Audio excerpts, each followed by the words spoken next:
Abidjan, la perle des lagunes, scintillait sous le soleil ivoirien. Entre les quartiers populaires et les avenues bordées de villas somptueuses, un nom était sur toutes les lèvres, Soraya. Belle, charismatique et envoûtante, elle était devenue une figure incontournable des cercles mondains. Lorsqu'elle entrait dans une pièce, les conversations s'arrêtaient, les hommes se redressaient, et les femmes l'observaient avec une pointe de jalousie. Mais derrière son sourire éclatant et ses tenues élégantes, Soraya cachait un passé bien plus sombre. Née à Tamora, dans un petit village où s'entassaient ses frères et sœurs, elle avait grandi dans le manque. Son père, un humble pêcheur, ramenait à peine de quoi nourrir la famille, tandis que sa mère s'épuisait à vendre des beignets sous un soleil de plomb pour quelques francs CFA. Dès son plus jeune âge, Soraya avait compris une chose essentielle. Dans ce monde, l'argent dictait tout. Elle voyait les filles de son quartier tomber amoureuses de petits vendeurs de téléphone ou de chauffeurs de taxi, enchaîner les grossesses précoces et finir comme leur mère, fatiguées, usées, oubliées. Elle s'était promis une chose, ce ne serait pas son destin. Un pacte avec le destin. Soraya savait qu'elle était belle, mais elle avait aussi compris que la beauté seule ne suffisait pas. Il fallait de l'intelligence, du calcul et une capacité à jouer avec les désirs des hommes sans jamais se laisser posséder. À 18 ans, elle prit une décision radicale. Elle quitta la maison familiale et emménagea chez Linda, une amie plus âgée qui menait une vie luxueuse grâce aux générosités d'un homme riche. Linda lui ouvrit les yeux sur un monde qu'elle ne connaissait pas encore, un monde où les codes du luxe et du pouvoir régnaient en maître. Si tu veux une belle vie, ma chérie, tu dois apprendre à plaire aux hommes qui peuvent te l'offrir. Sous la tutelle de Linda, Soraya apprit l'art de la séduction sophistiquée. Comment parler avec élégance, comment marcher avec assurance, comment sourire sans jamais paraître trop accessible. Chaque détail comptait. La première occasion de tester ces nouvelles armes vint une nuit lors d'une fête privée à la Riviera, un quartier huppé de la ville. Soraya portait une robe qui soulignait ses courbes sans être vulgaire, et des talons qui lui donnaient une prestance royale. Elle savait que cette soirée pouvait changer son destin. Le premier pas vers le sommet. Au cœur de la fête, un homme d'affaires influe, Armel Tano, la remarqua immédiatement. Grand, la quarantaine bien entamée, il dégageait une aura de pouvoir qui fascinait Soraya. Il l'invita à sa table. À cet instant, elle sut qu'elle devait jouer son rôle à la perfection. « Tu es nouvelle ici, non ?» demanda Armel en lui offrant une coupe de champagne. « On peut dire ça », répondit-elle avec un sourire mystérieux. Elle rit à ses blagues, posa délicatement sa main sur son bras en ponctuant ses phrases par de légères touches de séduction. Avant la fin de la soirée, il lui offrit son premier cadeau, un iPhone dernier cri. Mais Soraya n'était pas naïve. Elle savait qu'un téléphone ne suffirait pas à garantir son ascension. Très vite, elle enchaîna les rencontres. Un ministre, un PDG, un héritier d'une grande famille du cacao, tous tombaient sous son charme. Mais elle ne se laissait pas duper par de simples promesses. Les billets de banque, c'est bien, mais je veux des garanties, murmura-t-elle un soir à un homme d'affaires qui tentait de l'impressionner. En quelques mois, elle obtint une voiture, un appartement et surtout un compte bancaire bien rempli. Soraya savait que le luxe avait un prix. Elle évitait soigneusement les hommes violents ou possessifs, préférant ceux qui avaient déjà une épouse et ne cherchaient que le plaisir, sans complication. Elle naviguait dans ce monde avec habileté, choisissant ses amants avec soin, évitant les drames et les scandales. Mais plus elle montait, plus le jeu devenait dangereux.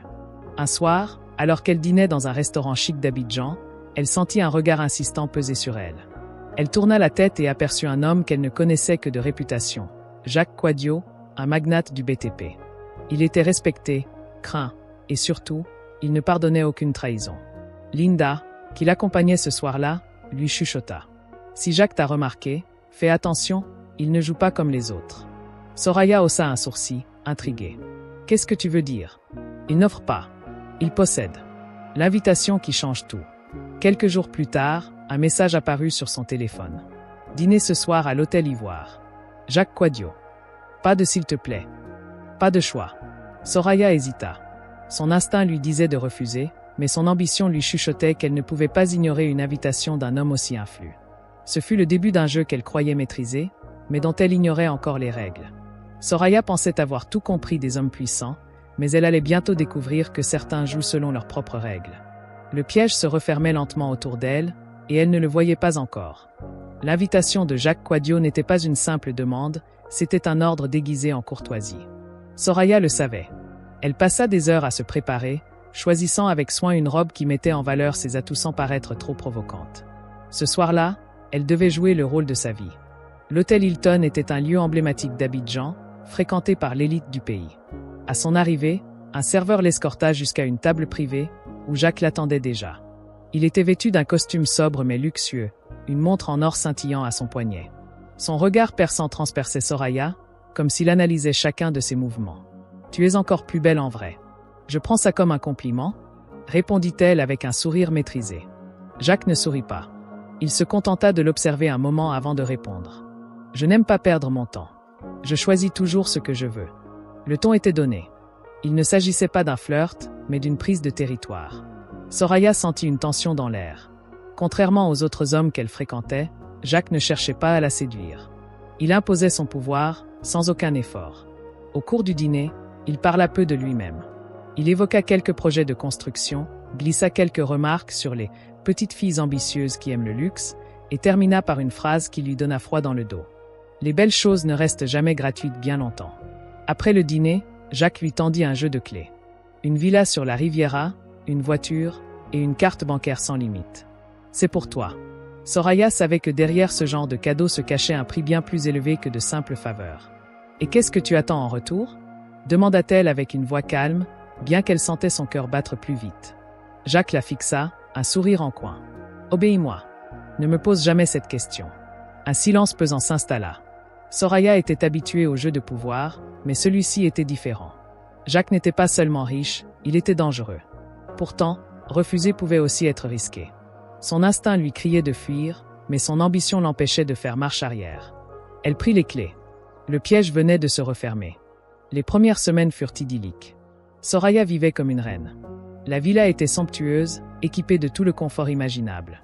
Elle roulait dans une voiture de luxe, portait des vêtements de créateur et voyageait dans des hôtels 5 étoiles. Mais très vite, Jacques montra son vrai visage. Il ne supportait pas qu'elle parle à d'autres hommes, même innocemment. Il imposait des règles strictes. Elle devait répondre immédiatement à ses appels, être disponible à toute heure, et surtout, ne jamais lui désobéir. Un soir, lors d'un gala, un ministre la complimenta sur sa beauté. Soraya répondit par un sourire poli. Jacques l'observait. Quand ils rentrèrent, son calme glacial fit frissonner Soraya. « Tu crois que je ne t'ai pas vue ?» murmura-t-il en la fixant dans l'obscurité. « De quoi tu parles ?» tenta-t-elle, feignant l'innocence. Le premier coup vint sans prévenir. Une gifle sèche, rapide. Pas de cris, pas d'insultes. Juste un regard froid, implacable. « Tu es à moi. » Soraya comprit ce soir-là qu'elle avait perdu le contrôle du jeu. Elle tenta d'abord de négocier. Être plus docile, obéir aux règles, ne pas provoquer la colère de Jacques. Mais rien ne suffisait. Il voulait une soumission totale. Un jour, elle appela Linda en cachette. « Je dois partir. Aide-moi. » Linda resta silencieuse avant de murmurer. « On ne quitte pas Jacques Quadio. » Soraya sentit son cœur se serrer. Elle était piégée. Elle essaya de fuir une première fois en prétextant une visite chez sa famille. Mais une voiture noire l'attendait devant la maison de ses parents. Un homme inconnu sortit de la voiture et se contenta de dire « Jacques veut que tu rentres. » Elle était surveillée. Soraya comprit qu'elle devait agir avec intelligence. Elle ne pouvait pas simplement disparaître. Elle devait faire croire qu'elle acceptait son destin, avant de frapper au bon moment. Elle recommença à sourire à Jacques, à se montrer plus docile. Elle gagnait peu à peu sa confiance. Mais en secret, elle préparait son ultime coup. Un soir, elle trouva une faille. Jacques devait s'absenter pour un voyage d'affaires à Dubaï. Ce serait son unique chance. Elle récupéra tout l'argent qu'elle pouvait, contacta un vieil ami influent et organisa son départ clandestin. Mais avant qu'elle ne puisse s'enfuir, une main glacée se posa sur son épaule. Elle se retourna et vit Jacques. Il n'était jamais parti. Son sourire terrifiant lui fit comprendre une chose. Elle avait sous-estimé son ennemi. Soraya sentit son sang se glacer en voyant Jacques devant elle. Il était censé être à Dubaï, mais il se tenait là, un sourire froid sur les lèvres. « Tu pensais vraiment pouvoir me fuir ?» Sa voix était basse, mais chaque mot portait une menace implicite. Soraya tenta de masquer sa panique. « Je préparais une surprise pour ton retour. » Jacques la fixa un instant, puis éclata d'un rire bref et cynique. « Tu crois vraiment que je vais gober ça ?» Il s'approcha lentement, et Soraya fit un pas en arrière. Son instinct lui criait de courir, mais elle savait que c'était inutile. Jacques était puissant, influent, et surtout, il ne pardonnait pas la trahison. « Je vais te montrer ce qui arrive aux femmes qui pensent pouvoir me tromper. » D'un geste rapide, il attrapa son poignet et la tira violemment vers lui. Soraya sentit la peur lui nouer la gorge. Elle était piégée. Avant que Jacques ne puisse aller plus loin, une voix grave résonna dans la pièce. « Lâche-la. Jacques se figea. Soraya tourna la tête et aperçut Omar, un ancien ami influ qu'elle avait secrètement contacté pour organiser sa fuite. C'est entre elle et moi. Tu ferais mieux de partir, Omar. Je ne crois pas, non. Omar fit un pas en avant. Il n'était pas seul. 2 hommes, imposants et vêtus de noir, l'accompagnaient. La tension était palpable. Jacques resserra sa prise sur le bras de Soraya avant de la relâcher brusquement. Tu fais une énorme erreur. C'est toi qui as commis une erreur en pensant que tout appartient. Jacques recula lentement, son regard brûlant de rage. Soraya savait qu'il n'allait pas en rester là. Tu peux fuir aujourd'hui, mais tu ne seras jamais vraiment libre. Avec un dernier regard glacial, il quitta la villa. Soraya sentit ses jambes trembler. Omar posa une main réconfortante sur son épaule. On doit partir. Maintenant. Sans perdre une seconde, ils montèrent dans une voiture aux vitres teintées. Omar avait tout prévu, de faux papiers, un avion privé prêt à décoller et un point de chute à Marrakech. Durant le trajet, Soraya resta silencieuse. Elle n'arrivait pas à croire qu'elle était enfin libre. Mais une voix intérieure lui murmurait que ce n'était que temporaire. Jacques ne lâcherait pas prise aussi facilement. Arrivée à Marrakech, Soraya se réinventa sous une nouvelle identité. Elle trouva refuge dans un hôtel luxueux, mais le luxe n'avait plus la même saveur. Chaque regard lui semblait suspect, chaque ombre une menace. Omar lui assura qu'elle était en sécurité, mais Soraya savait que ce n'était qu'une illusion. Un matin, alors qu'elle sirotait un café sur la terrasse de son hôtel, une enveloppe anonyme glissée sous sa porte attira son attention. À l'intérieur, une simple note. « Tu peux fuir, mais je te retrouverai. » Le cauchemar n'était pas terminé. Est-ce que Soraya est libre maintenant? Dis-moi en commentaire que ferais-tu si c'est toi et abonne-toi à la chaîne et active la cloche de notification pour ne pas rater les prochaines histoires dramatiques comme celle-ci.